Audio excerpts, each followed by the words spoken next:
I've been planning this event in my head for decades.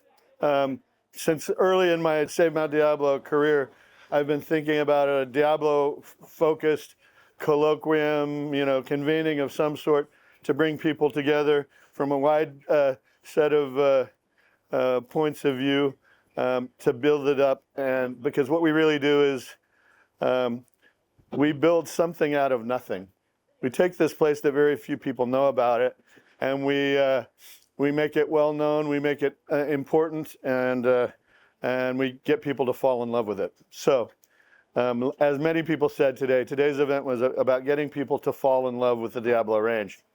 5 years ago, most of the people in this room had never heard of the Diablo Range, and now they're going to devote some amount of their attention to it, the result is going to be not tens of thousands of acres, but hundreds of thousands of acres that are going to get protected in the next 5, 10, 20 years.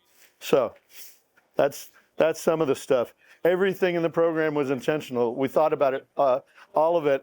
It wasn't by accident. The order of the speakers, the fact that we included advocacy and acquisition, the fact that Rory Telemico was the final speaker about the incredibly inspiring story of bringing back the blunt-nosed leopard lizard with those colorful pictures and the little backpacks. That was intentional.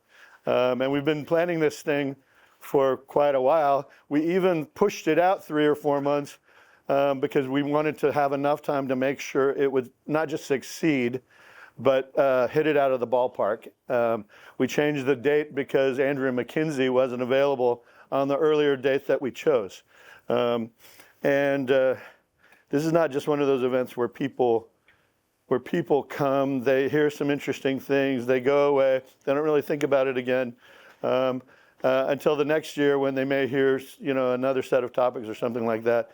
This is where serendipity happens, right?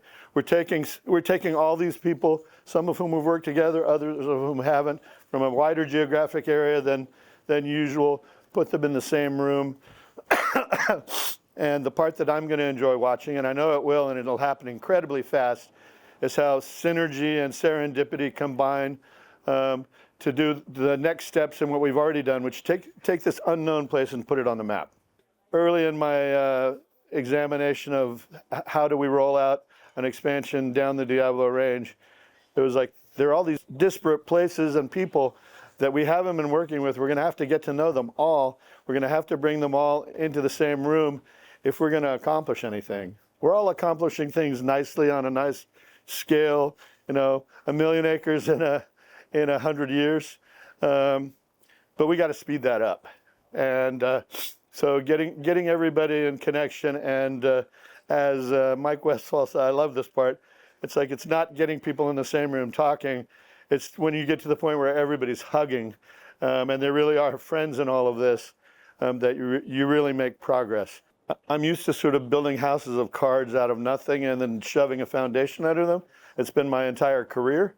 But it really is a major milestone that we just discovered in the last 10 days, that collectively all of us in our own different ways have managed to protect 1 million acres of the Diablo Range. Right? We just found that out in the last 10 days.